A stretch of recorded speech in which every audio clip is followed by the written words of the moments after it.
नमस्कार, मैं Ravish Kumar. Middle class और क्रेडिट कार्ड का लोन, क्या आपके दरवाजे पर भी लोन वसूलने वाले खटखट करने लगे हैं और आप उनकी आहट से भागने के लिए घर में छुप रहे हैं या शहर से भाग रहे हैं? जो बैंक क्रेडिट कार्ड लेने के लिए लगातार फोन कर रहे थे, उन्हीं बैंकों ने लोन वसूलने के लिए बाउंसर भेजना शुरू कर दिया है, फोन करना शुरू कर दिया है। बैंक के अफसर भी आ सकते हैं रिकवरी एजेंट बनकर। तब आप क्या करते हैं? क्या बहाना बनाते हैं और कहां कहां छुपते हैं?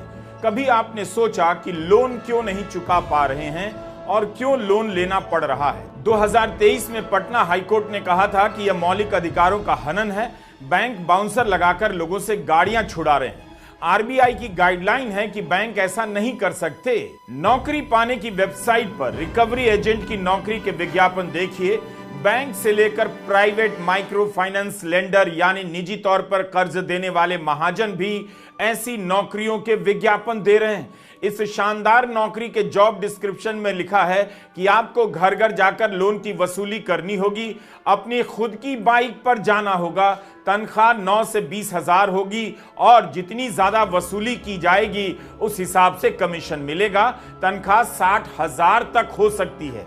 इस तरह से हर एक रिकवरी में इंसेंटिव जोड़ा जा रहा है। इन नौकरियों के विज्ञापन दिल्ली से लेकर हरिद्वार, पटना, वर्धा और तमिलनाडु के सेलम तक के लिए हैं। किसी विज्ञापन में बिजनेस एडमिनिस्ट्रेशन की डिग्री मांगी गई है, किसी में लिखा है कोई भी बीए की डिग्री चलेगी, कहीं पर 12वीं पास भी काफी है। बताइए, कोई नौकरी आपने ऐसी देखी जहां 12वीं पास से बिजनेस एडमिनिस्ट्रेशन तक सब एक समान हो? एक विज्ञापन में लिखा हुआ है कि यह सिर्फ पुरुषों के लिए है। कई विज्ञापनों में लिखा है कि नियम और कानून के दायरे में रहते हुए काम करना होगा। तो ऐसी कौन सी नौकरी है जिसमें कानून के दायरे के बाहर रहकर काम किया जाता है या करवाया जाता है? तो इस तरह की बात लिखने के क्या मतलब है? स्थानीय लोगों को प्राथमिकता देने की बात भी एक से अधिक विज्ञापनों में दिखी। यह कैसी नई नौकरी मार्केट में आ गई है? कहीं ऐसा ना हो कि जिन पर लोन है वे भी रिकवरी एजेंट बनकर लोन वसूल रहे हैं। लोन तो चुकाना है, लोन से आप बच नहीं सकते। तो मिडिल क्लास लोन क्यों नहीं चुका पा रहा है? सोना गिरवी क्यों रख रहा है? कहां कहां से लोन लेगा और चुकाने के लिए कहां कहां भागेगा? हमारा वीडियो पूरा देखिएगा। क्या मिडिल क्लास की कहानी खत्म हो गई? उसकी बाइक की रफ्तार ना तो मजा दे रही है और ना ही शहर से भगाकर ले जा रही है। कर्जे ने मिडिल क्लास की बाइक पंचर कर दी। एक कर्ज के बाद दूसरा कर्ज और उसके बाद तीसरा चौथा कर्ज चुकाने के लिए कर्ज। भारत में टू व्हीलर का सेल भी घट गया है। पिछले साल के मुकाबले 9% की गिरावट देखी गई। मोटरसाइकिल की बिक्री 13% और मोपेड की बिक्री 18% घट गई है। कितनी तरह से यह बात बताई जाए कि मिडिल क्लास की कहानी संकट में है। 2024 में क्रेडिट कार्ड के डिफॉल्टर की संख्या 28% बढ़ गई। वे 6,742 करोड़ का लोन नहीं चुका पाए।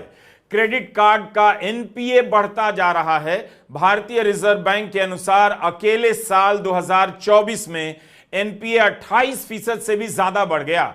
6,742 करोड़ के एनपीए केवल क्रेडिट कार्ड से हुए हैं। इंडियन एक्सप्रेस की रिपोर्ट में लिखा है कि 2023-24 में जब अर्थव्यवस्था में मंदी का दौर था, उस साल क्रेडिट कार्ड का एनपीए 1500 करोड़ बढ़ गया।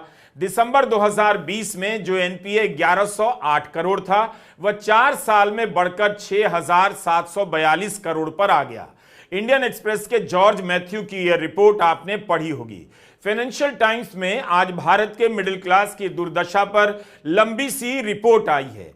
हाल के दिनों में भारत के मिडिल क्लास की हालत पर कई विश्लेषण छप चुके हैं, फिर भी इस पर कहीं गंभीर बहस नहीं। मिडिल क्लास के लाडले तलवार लेकर प्रदर्शन कर रहे हैं। दुनिया ड्रोन से युद्ध करने की तैयारी में है और आगरा में लाडले तलवार लेकर वीरता का प्रदर्शन कर रहे हैं।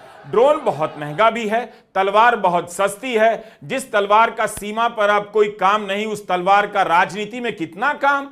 तरह तरह की सेनाएं फ्री में बन गई हैं और कभी भी किसी का घर घेरने आ जाती हैं। इसी पर बहस है, लेकिन ड्रोन के समय में तलवार का क्या काम, इस पर बहस नहीं।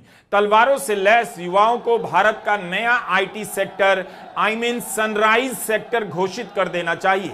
भारत के सन लोग यानी बबुआ बेटे लोग तलवार लेकर राइज कर चुके हैं। लगातार देश को भटकाया जा रहा है, लेकिन इसके बाद भी आर्थिक हालत की सच्चाई सामने आ ही जाती है। कभी क्रेडिट कार्ड की खबर तो कभी गोल्ड लोन की खबर से। क्रिस के और कृष्ण कौशिक की इस रिपोर्ट में बताया गया है कि क्रेडिट चुकाना इतना मुश्किल हो जा रहा है कि अब कर्ज कैसे चुकाएं, इसे लेकर सलाह देने वाली कंपनियां अस्तित्व में आ गई हैं। पहले कार्ड से कर्ज बांटो, फिर ना चुका पाओ तो वसूली के लिए बाउंसर लगाओ, और बाउंसर ठीक नहीं लगता तो कर्ज कैसे चुकाया जाए इसके लिए कंपनी बना दो राय देने के लिए। लोन लेने वालों को सलाह देने के लिए एक नई इंडस्ट्री पैदा हो गई है। इन्हें क्रेडिट रेजोल्यूशन कंपनी कहा जाता है। फाइनेंशियल टाइम्स में ऐसी ही एक कंपनी फ्रीड के सीईओ रितेश श्रीवास्तव का बयान छपा है कि उनकी कंपनी से सलाह और मदद लेने वाले लोगों में एक साल में 15% का इजाफा हुआ है।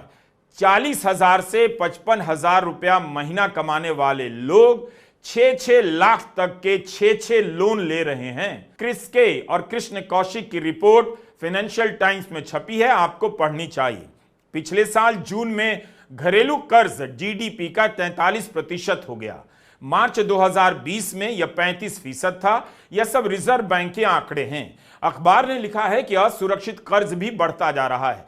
इस तरह के कर्ज भारत विकास कर रहा है, इसकी गाथा की हवा निकाल देते हैं। फाइनेंशियल टाइम्स के साथ साथ कई अखबारों में यह बात छपी है कि भारत दुनिया की तेज बढ़ती अर्थव्यवस्थाओं में से एक है। तो इसलिए नहीं कि पूरा भारत तरक्की कर रहा है, बल्कि इसलिए कि भारत के चंद लोगों के कारण यह रफ्तार दिखाई दे रही है। इस तरक्की का फायदा मिडिल क्लास और आम लोगों को नहीं मिल रहा है। नाम के लिए है भारत दुनिया की 5वीं बड़ी अर्थव्यवस्था, सिर्फ नाम के लिए। सुनकर अच्छा तो लगता है, लेकिन प्रति व्यक्ति आय के मामले में भारत कहां खड़ा है, इसे सुनकर किसी को अच्छा नहीं लगेगा। अनिंद्यो चक्रवर्ती ने लिखा है कि काम करने वाले एक वयस्क की औसत मीडियन इनकम महीने की 15,000 रुपए है।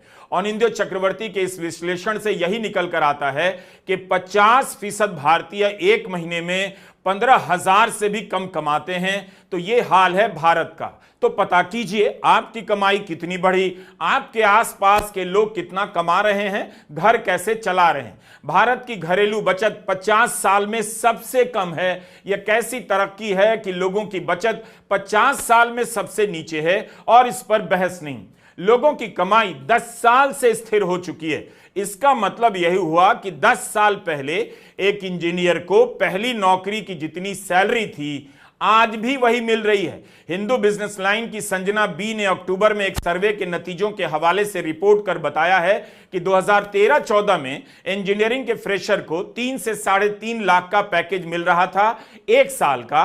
एक दशक बाद 10 साल बाद 2023-24 में इस आंकड़े में न के बराबर वृद्धि हुई है। नए ग्रेजुएट को 3.8 लाख से लेकर 4.5 लाख तक का ही सालाना का पैकेज मिल रहा है। साल का 4.5 लाख यानी महीने का 40,000 भी नहीं।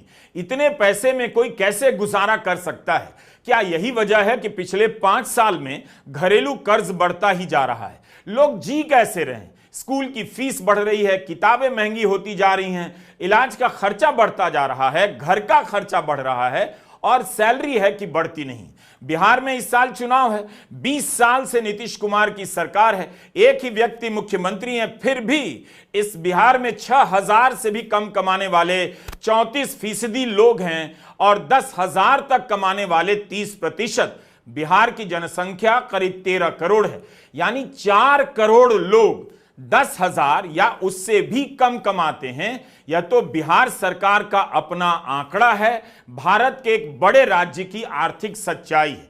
तो कैसे भी देखिए भारत की गरीबी दिख जाती है, और मिडिल क्लास का बुरा हाल। गरीबी दूर करने का दावा कर दिया जाता है, लेकिन मिडिल क्लास ही जब गरीबी की हालत में जी रहा है तो सोचिए गरीबों की क्या हालत होगी। वर्ल्ड इनइक्वालिटी डेटाबेस के अनुसार भारत की 80% आबादी के पास जितनी संपत्ति है, उतनी संपत्ति केवल 10% अमीरों के पास है। मतलब 80% लोगों के पास कुछ खास है नहीं, उनकी आमदनी बहुत कम है। 122 नंबर पर आता है भारत प्रति व्यक्ति आय के मामले में दुनिया में। 197 देशों में 122वें नंबर पर, अमेरिका 10वें स्थान पर है। भारत के मुख्य आर्थिक सलाहकार वी अनंत नागेश्वरन ने 2023-24 में आर्थिक सर्वे पेश करते हुए कहा था, भारत का नॉमिनल प्रति व्यक्ति आय $2,481 है, जो एक साल में भारतीय मुद्रा में करीब 2,12,000 होता है। थाईलैंड का नॉमिनल प्रति व्यक्ति आय भारत से कहीं ज्यादा $7,182 है और श्रीलंका का भी भारत से ज्यादा है, $3,672 प्रति व्यक्ति आय। नॉमिनल प्रति व्यक्ति आय के मामले में भारत दुनिया में 122वें नंबर पर है। भारत के मुख्य आर्थिक सलाहकार ने तब कहा था कि सरकार का लक्ष्य है कि 2047 तक नॉमिनल प्रति व्यक्ति आय करीब 15 लाख तक पहुंच जाए। 15 लाख तो आज तक नहीं आया, लेकिन 15 लाख प्रति व्यक्ति आय होने का सपना दिखाया जा रहा है।